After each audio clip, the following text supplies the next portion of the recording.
1942, actually the 2nd of April, 1942, Scott has met Bernice, of course, and that's his wife. They get married on the 2nd of April, 1942.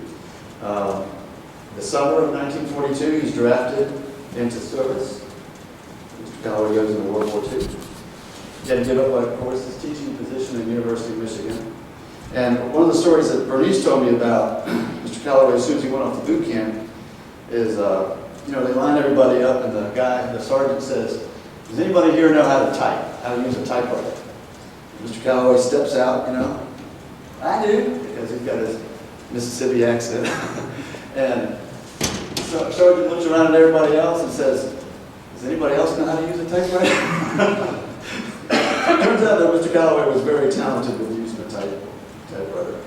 He was stationed in North Africa. He was Algeria, Tunisia, Naples, Italy. And at that time, he was starting to study his master's degree before he went to war at the University of Michigan under William Ravelli. And he could not finish school because of the war.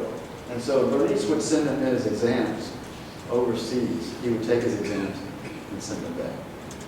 These are just a couple of shots. That previous one, he played the bugle for all the calls and everything. And he liked to tell us one time, we were in a band rehearsal and he was talking about important people, and General Patton drove up in a Jeep. Did Dad ever tell you this story? And Patton stops. He has to stop because Mr. Callaway is going to play like To the Colors or something. George Patton gets out, salutes the flag, gets back in the Jeep. Mr. Callaway waits until he gets back in the Jeep and he plays another call that's to the flag. And Patton gets back out, has to salute the flag, gets back in the Jeep. Mr. Callaway, I think, did a third one. And then George Patton turned around and looked at him. No more. So he had a time when he could actually tell General Patton what to do. But he was discharged in 1945 along with his brother and his brother-in-law, all on the same day. Then he went back to Michigan after the war and started working on his PhD. And I think if I get this right, yes. That's him right there in the chorus. There's another picture of Mr. Callaway playing euphonium in the Michigan band with William Ravelli. And that picture got destroyed not too long ago. So we're sorry that we don't have that. In the spring of 1949, he saw a notice of a little notice on the bulletin board of a band in Elizabeth City that needs a band director. And he's studying for his PhD. He's already been a college band director. He's already started a high school band program when he was in high school.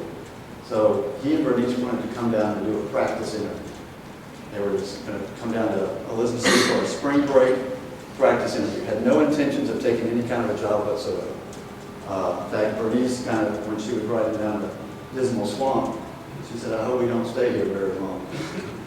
A little bit more about that later. But so he gets to meet. Well, they talk about this.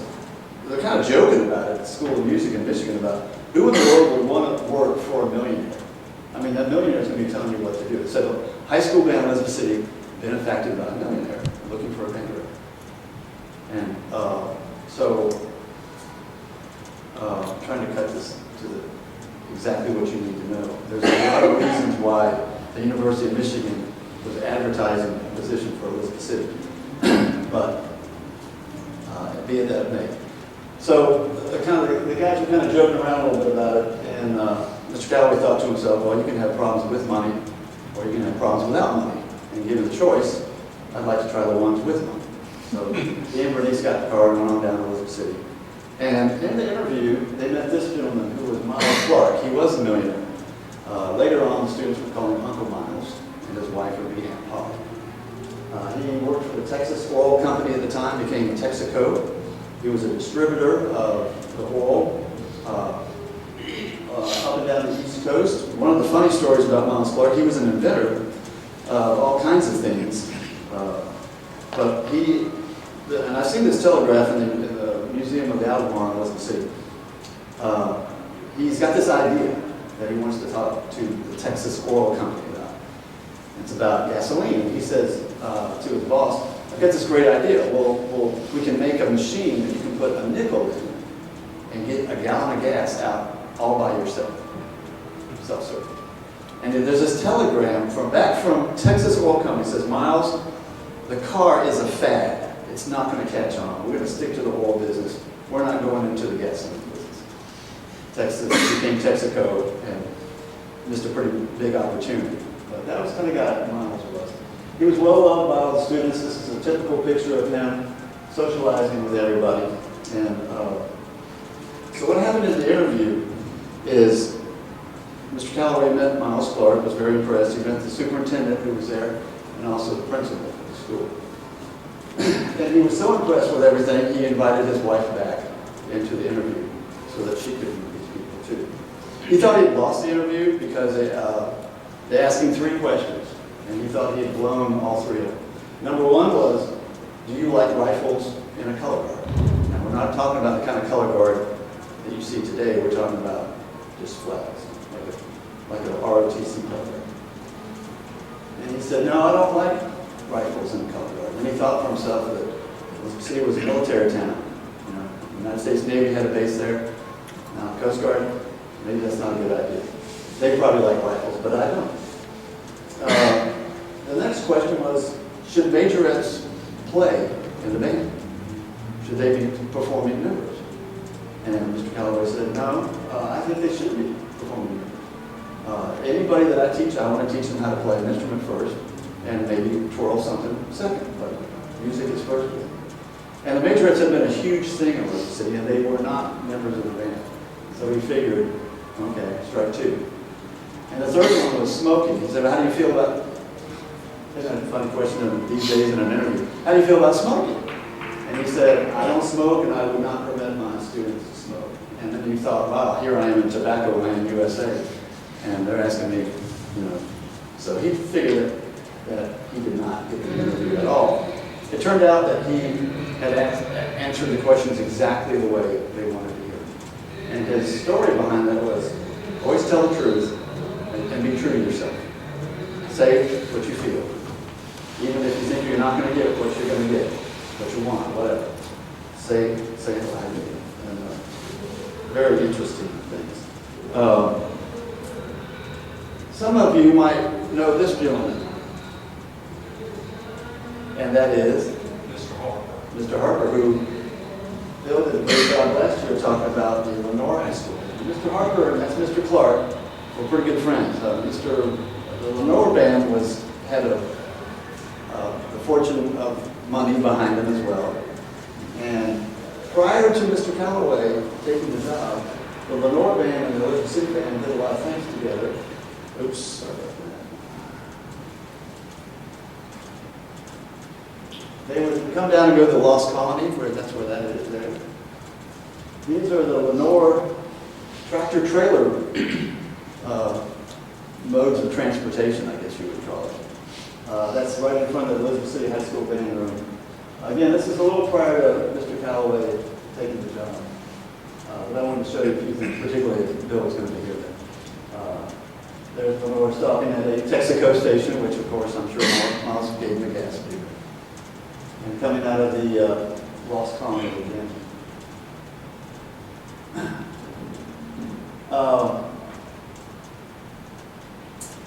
So before Mr. Callaway was even there, the Elizabeth City band was traveling on buses that looked like that. And Miles had told the community if the community would raise money for a bus, then he would buy another bus, a charter type bus. So this is when they were raising some funds. Then right before Mr. Callaway came, this was in 1948. And then they bought those 2 buses. More about the buses. They had a truck. The truck was purchased separately, the chassis and the cube on the back. This was written in 14 karat gold leaf, so it would stick out. It's a little hard to see, but can anybody know what that tune is? Old North State. It is the Old North State. Good for you. Carolina, So then Mr. Callaway accepts the job. and he becomes the 6th band director in Elizabeth City. He finds a band that knows how to play pretty well, but they don't know how to read anything. Note by note, he had to teach them how to play. They had good tone, they played well, they had gone out in grade 6 and made superiors, but if you asked them to play another piece, that was about it. They were well trained on those particular numbers. So he had a lot of turning around that he had to do. I remember reading in one of the news notes that he wrote to the students that the band was excited about now. Most people are practicing at least 15 minutes a day. And I think he had gotten a program that, you know, didn't have much else to do, and then when they came to the band room, that's when they played. When they left. They had early band camps before Mr. Callaway came, and he continued with it. This is a band camp at Nag's Head.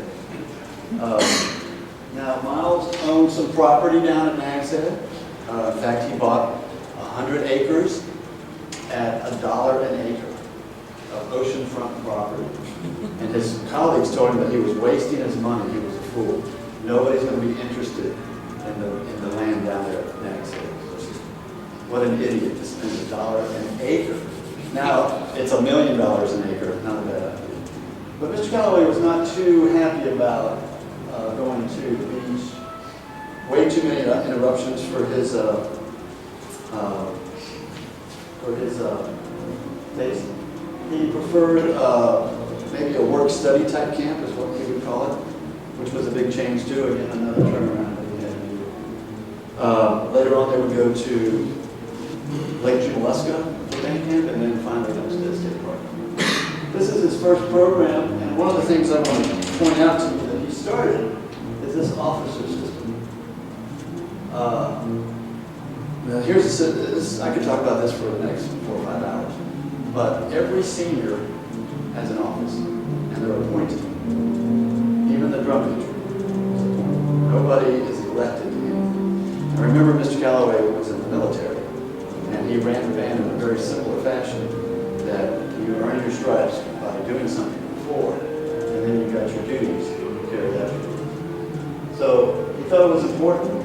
Most bands always have officers, you know, maybe a president, a vice president. This is an entirely different thing. There's a personnel manager, equipment manager, librarian, treasurer, manager of the band store, uniform custodian, corresponding secretary, scrapbook secretary, a reporter, I guess that would be the corporate manager, clerks. And you can see it's a kind of a variety of music that's pretty serious, and then some that's just for audience appeal. That was 1949. Now, 1950, Mr. Callaway starts his family. The young man to the left of Mr. Callaway there is Bill Callaway, who's standing right here. They were sitting over here. And this is Bill, his son, and this is Buddy Callaway, Bill's son. So we have Mr. Callaway's son here. I'm so happy you can be here for this. On the far, Mr. Callaway's far left, it's Clark Callaway, then Bill, and then Chet is Mr. Callaway right. There was a sister that was born, Joy, and she passed away. She was born in 1953. She passed away in 1954. And so he immediately started settling down in Elizabeth City. One of the things that he started to do was to grow the band program in size a little bit, so they needed a third bus. And they bought this one, which is a flexible clipper. It was all decked out for the majorettes as well as the seniors. Half the bus was a changing area for the majorettes. Half the bus was for just general travel. This is a postcard from the Clarksville company kind of bragging about that. And I've seen some, in fact, I have a postcard of the Lenore band buses. 3 of them, I think, are in front of the band. Yeah. Now, see, I don't know which was the chicken and which was the egg on all that stuff, but it seemed like whatever Lenore was doing, Elizabeth City either had done or was going to do. I'm not really sure which was going on. Lenore had the tractor trailer. Right. They had those up, and they were still using those about 1959 or 60. Wow. And going every other year to Charlottesville, Virginia, Yeah. and played as the North Carolina band at the UVA, USC.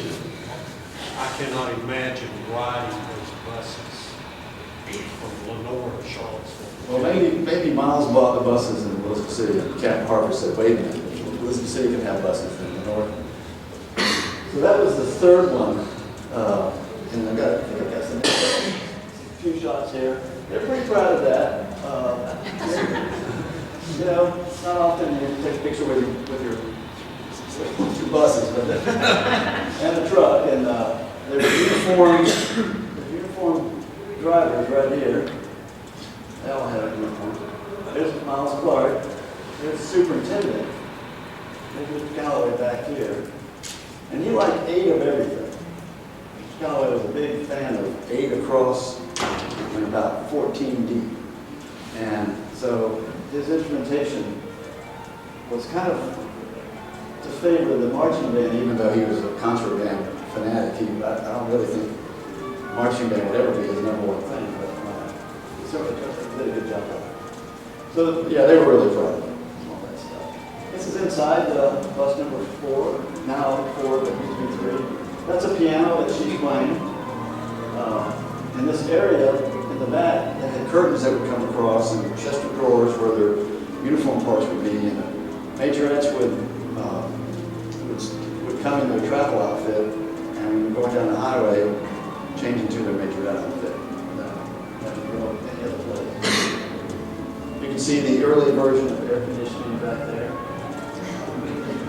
It also had a sink and a water fountain. It was pretty high class. And these double mirrors were so they could check all the lengths and hems of everything. Very cool to us. You know, a picture of just lounging around having a good time. Miles also had a Jeep that the students could use. Anytime, I'll tell you this because it's like incredibly unbelievable. Like if somebody needed something, let's take the Jeep and go get it. Keys were left in it all the time. Yeah, pretty interesting. So the next little bit of information here is some visitors that would come to listen to that this is the North Carolina Symphony. At this particular called the Little Symphony, mentioned as well. And the band, and of course Miles Clark would put on a steak dinner for them.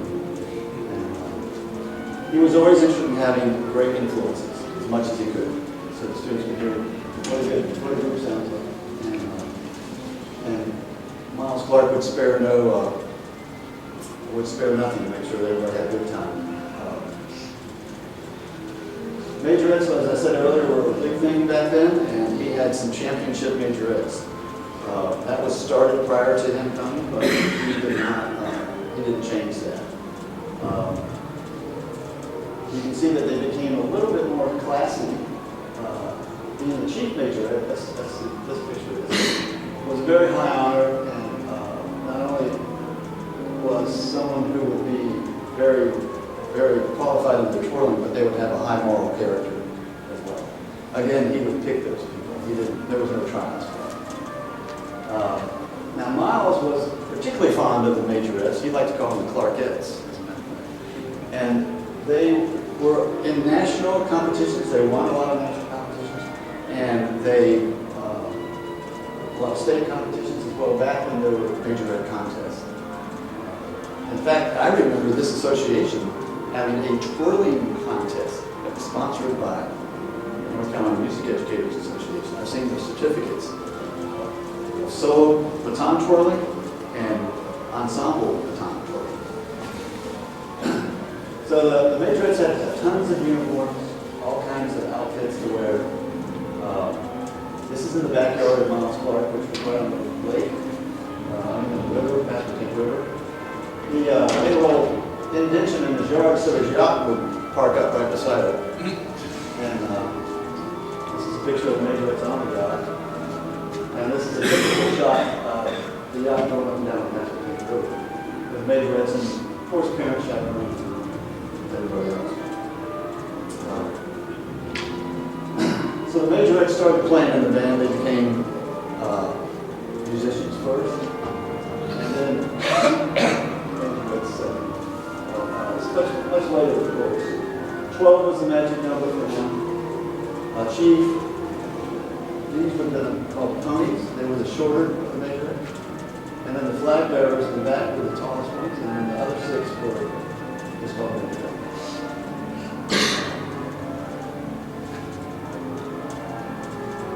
Even the Northeastern, being cap majorettes as part of marching band was all guys. Now the officers, we're going to talk about that just for a second. He developed this really wonderful system of community in which every senior has a job. And like I said earlier, every band probably has a president or a captain or something. But these folks actually do a lot of duties. And you can tell, this is the drum major who had, by the way, this is the first drum major outfit that had tails. Those were designed when the band played at Madison Square Garden to kind of show off a new idea of drum major outfits. There's a lot of firsts that the Elizabeth City Band had, and playing at Madison Square Garden was so, a lot of bands would have a couple of officers, and this is a chief major and he's a drum major, but not a lot of bands maybe expanded. These are 4 or 5 of the top officers. This is the captain, and his would be 4 up and 3 down. Everything is, you could see what they were by what they wore. So the uniform and the officer system kind of matched up together. This is the senior class. So, and maybe a few other officers as well. So that's how many people would operate a band, not just a few. And that really designed a culture of this is our band and this is how we want it to run. And that every year, the next juniors would look at that senior class and say, we want to be better than them. Or we want to do what they did and bring it up a notch. It was a great way to inspire younger people. Maybe it was the whistle they wanted to wear. As simple as that, or the bars on the collar, or the stripes. And Alyssa has kept that going at Leesburg today. We saw the band last year play. Probably saw them march in, and the captain counted off the band, and the student director directed the band. They all had on different kinds of stripes. It's exactly the same. This is the equipment crew doing their job. With the truck and the buses. As you can see, they're uniformed out pretty well too. They got their overalls on. It's not that they're uniform. Even the beginners had officers. This is a beginner band concert. Got a little fellow up there being the captain. And there's a clerk right here taking the role and getting ready to play the concert. Now this is interesting too. See these wooden stands. You'd think a band that had a millionaire wouldn't have a bunch of wooden stands. And that was the first thing Mr. Callaway said when he walked into the band room before the interview in 1949. It's like, this is a millionaire and they have little homemade wooden stands. But it probably cost 50 cents to make that stand back then. And it might have cost $7 or $8 to buy one. And a millionaire is going to go for 50 cents. During my time in Elizabeth City, I redid some of those stands, and it only cost me $2 per stand. I made about 40 stands at $2 a piece. He thought that the idea of the wood was great for beginners. If the instrument hit the stand a little bit, it didn't ding or scratch the instrument. Nowhere near as bad as metal. So there was a lot of pluses. And he kept them all at the same height. So you could see over them. See pedagogically what's going on with their fingers as opposed to people hiding behind stands. That's where that whole stands down thing kind of comes from. More on that another time. No matter what age group you had in junior high or middle school or not middle school, junior high or beginners, they all had uniforms. Everybody would wear some sort of uniform. And they were all different. Sometimes some similarities. But all different. 1955, they decided to go to Umstead State Park for band camp in Raleigh. And this is Ohio. This is the mess hall that's there. There was an area for the mess hall. There was cabins for all the students. No air conditioning, of course. No electricity. None of those kinds of things. But a space where the marching band could do their thing.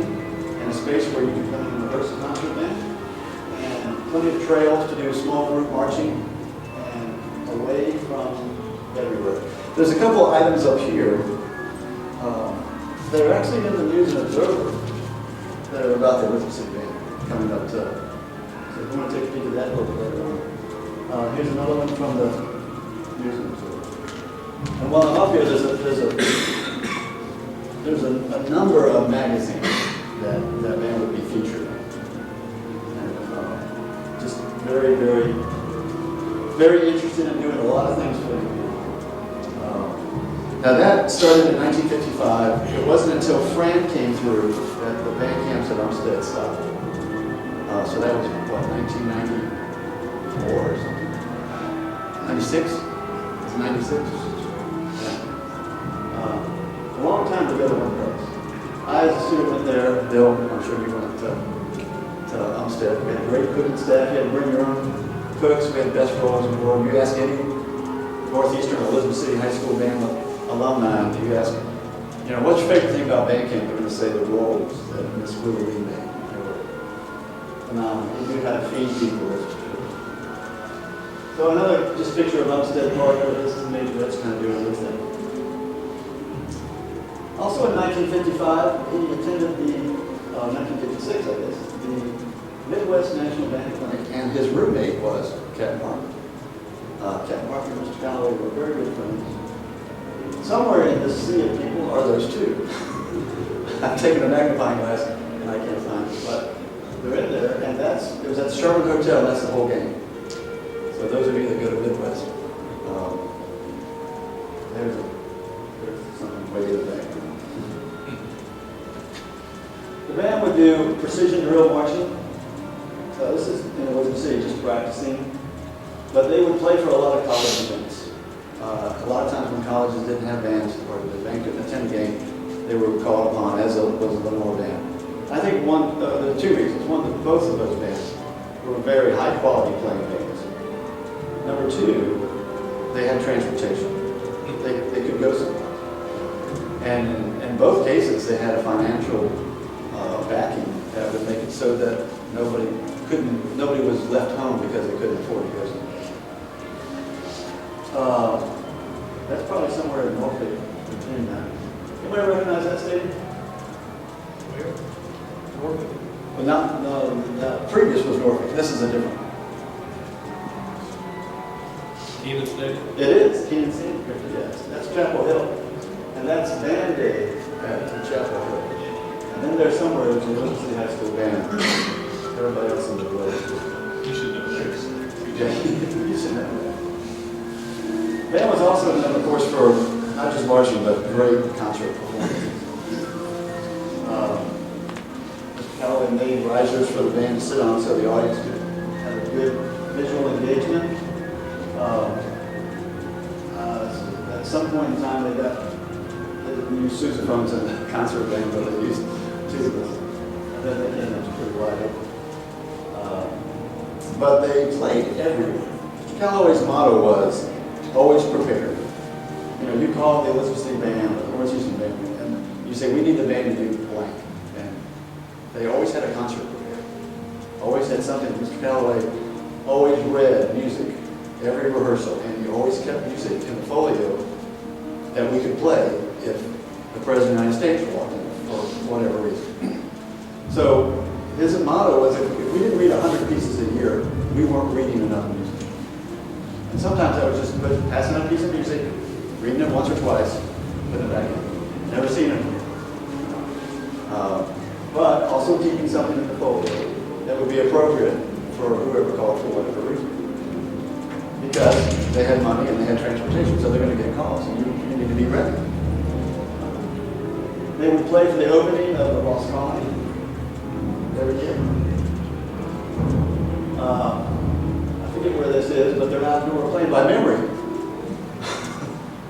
Somewhere out in North Carolina, I'm sure. This is a little known airport called RDU. Kind of interesting here is the overcoats for the band, for the uniforms. They're double-breasted, short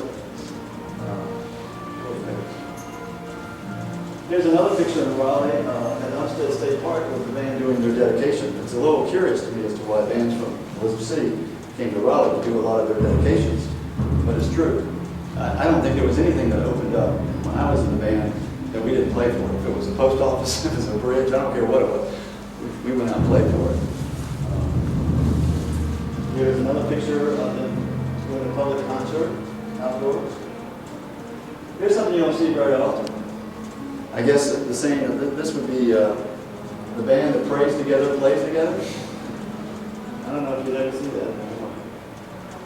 Callaway was a man of faith, deep faith. He was a Sunday school teacher all of his life in Elizabeth City. Sang in the choir. He never pushed religion on any of us, but we could see him practicing his religion every time we saw him. He started a tradition of taking the band to church when we were a band kid. We would go to Duke Chapel or one of the big churches in Raleigh. And I continued that. And I never had anybody challenge me and say, well, why are we, don't take me to church. It was the way he lived his life. That he was honest about it. He wasn't pushy about it, but you could see it. I've said many times, and I certainly don't need to push any religion on any of you all, that if anybody ever was Christ-like, that man was. He was just the most incredible human being that ever walked in the face of the world that I've ever met. And I'm sure he did not tell everybody about it. I don't even know what the situation is, but he led by example. And if I could leave a clue to some of the younger band directors in this audience, is that that's a great thing to think about. Every time you do anything, you are an example to your students. Whether you're sarcastic, whether you're being, well, it doesn't matter what it is.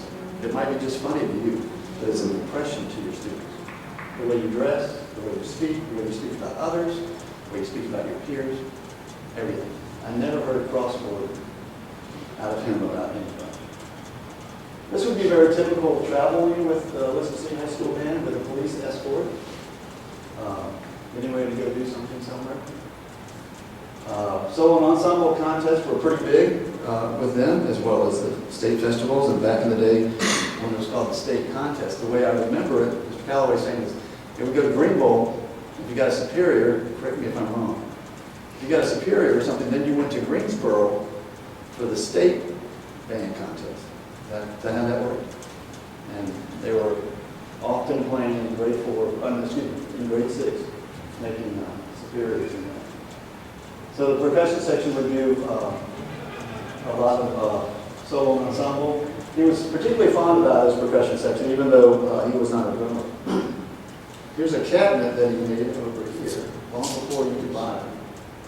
This is Ludwig and Weedy, which the band still has. Bible harp, and here's a Chilets.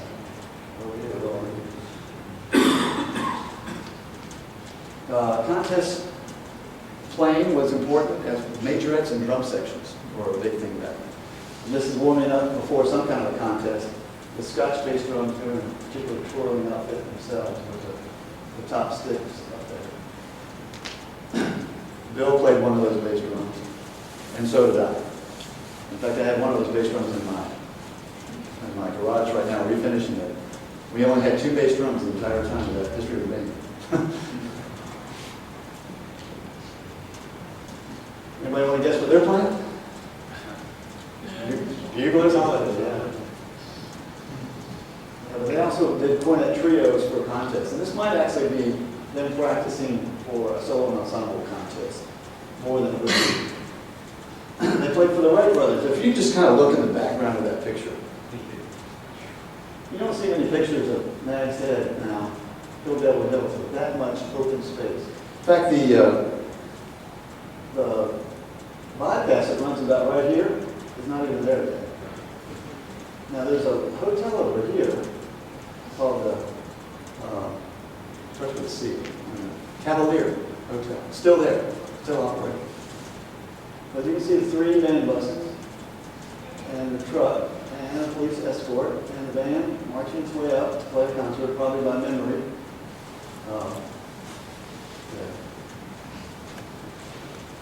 Another shot, just kind of give you the proximity. of how much open space there was back there. The band still performs at that ceremony on December 17th. Here they are at the visitor center there. Again, looking like, oh, they're probably not doing this one by memory, but it's probably mostly marches and stuff like that. You might know who that is? John Wayne. It is John Glenn. Man, Bill gets the prize of it. He's got everything right. That's John Glenn. Astronaut, for those of you who may not know. There were always famous people running through. All these young people said, "Who is John Glenn?" That's what I said. He was a famous astronaut. I think he walked on over. Yeah. Is he the first man? First man to Orbit. First man to Oh, the first man over here. First American. Okay. The young people never said. Well, he's checking out the right flyer on this particular issue. But we as members of the band always got a chance to meet famous people. Chuck Yeager, I met at this place. We broke the sound barrier. A lot of dignitaries in terms of the political world we come. And so the band got to play concerts for. You might know who this guy is? Who's that? That is Tommy Dorsey. Yeah. Tommy Dorsey had a bus just like Elizabeth City did. And Elizabeth City stopped at a rest stop along the way. And they had at that time 4 buses, I think. Maybe 3.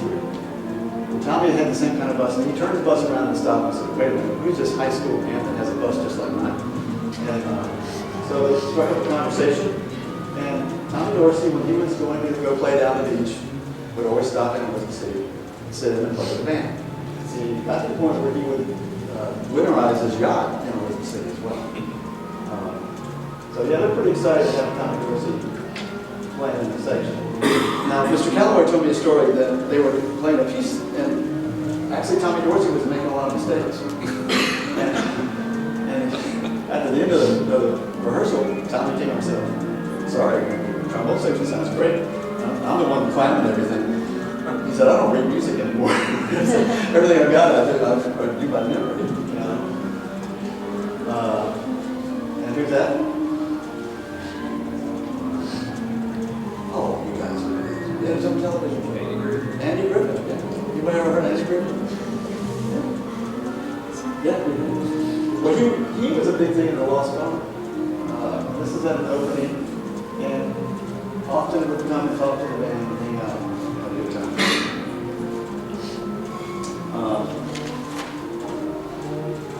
This is Robert Beerler from the United States Army Band. You had a lot of respect for Mr. Callaway in the band program in Elizabeth City. They had a very close association. And when the band would visit Washington, D.C., they always were treated to some time with the United States Army Field. Speaking about taking trips, this is a professional football game. Anybody's eyes good enough to see who's playing this game? There's 2 teams. The who? This is the team of this is the band for one of the professional teams, and this is Elizabeth City, who obviously wasn't used to college or professional with a hash mark. I think this got a little wide. It is the Washington Redskins, yes. And they're playing the Eagles. Look at the size of the crowd and the stadium. Most colleges have a much better stadium. This is in Philadelphia warming up. Practicing without lines during counter march. The band had a lot of variations in their uniforms. This is they could take off the coat and add a sash if it was a little warm. But they always were in style. You know, they always wanted to look sharp and be prepared. This is in Philadelphia. Mr. Callaway off to the side to the right there. This is in Florida. You notice the drums are on the front row. I'll tell you a little story about that. Mr. Callaway was a little concerned about how a band sounds when it's going down a parade. And he got away from the band and had mixed them all kinds of, just all kinds of different ways. And he realized that from a distance, the band doesn't sound any different, no matter how you put them together. But when the band walks beside you, there is a difference in what the band sounds. So he always had the first first parts are on the outside, and then the second parts are here, and the third parts are down the center. So you always generally hear the melody, as opposed to a whole note down a third or something. He put the snare drums on the front row for visual, because when you go in the bass drums were always in the fifth row. You're either 51 or 50, one of the two. And then the tubas were in the back, and you kind of kept time pretty well for everybody. It separated him from looking like everybody else, which he kind of always wanted to do as well. But it didn't sound any different. When the band was traveling, it was always impressed that you are either in all of your uniform or in none of it. No shirt tails hanging out, no, nothing like that. No matter where they went, no matter what they were doing, they had a high respect for where they came from. There's little fun shots, they're probably learning to do the twist here or something like that. Here's the chief majorette that obviously is trying to keep herself warmer between the two bass drums because the overcoats are on, therefore there must be a good cold weather. And I can't tell you about that. 10 year or two later, what does that mean? Uniforms either all on or all off. I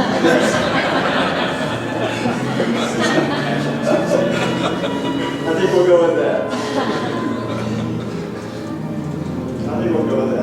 You know, at band camp there's we never really wanted to call it initiation, but we call it welcoming activities.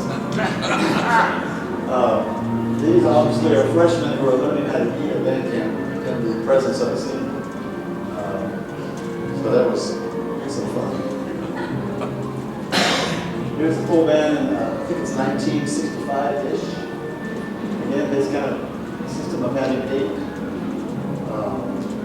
really had to take a good picture. Over here is a wooden bandstand, if you get a chance to see this. That was torn down. This is a model made in downtown Ocean City that turned out to look like this. It was a great spot for community concerts. The band would come down and play. Pep rallies were held there. I played on that many, many times. In fact, that's a little me here, right there. We had a wonderful time on that bandstand. You might know what that is? Double bell, yeah, there's 2 of them, double bell uniform. I just found that picture and thought I'd add it in here. Because I've never seen one, much less 2. Mr. Callaway said he played on one, they were hardly out of tune. This is a typical Mr. Callaway, not only fixing something for somebody, but showing them how to fix it themselves next time. Very typical Mr. Callaway's leadership. As a repair. In Elizabeth City, there was no repair. If you were a band director, you fixed it yourself. A lot of you would not understand how that works, but you learn how to do a lot of stuff. Mr. Callaway in action at Northeastern. This is where I went to school. I'm probably in that picture somewhere. It's a very large podium that he designed. There's microphones in the ceilings here. That's a wheel tape deck that you could record your performance and play it back immediately. There was a turntable on the other side, and this was all powered up. It looked kind of like a pulpit. And I would venture to say that many sermons were preached from that area. These couches back here were the backs of the buses, the back seats of the buses that were taken out for storage, and they were there for visitors, which we had often.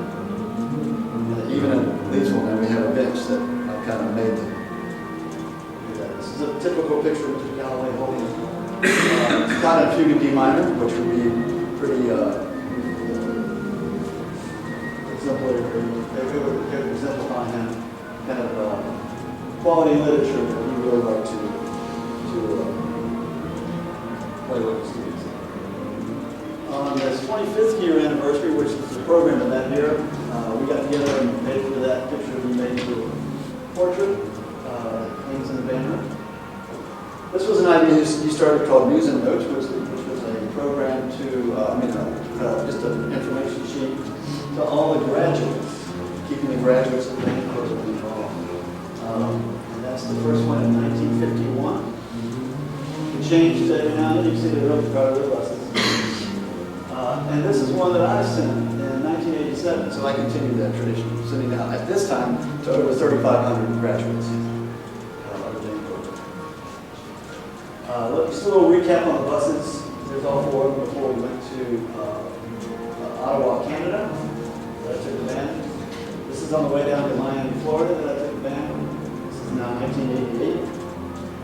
The buses were sold in 1995 after I left Elizabeth City. And this is another son of Mr. Callaway. This is Chad Callaway.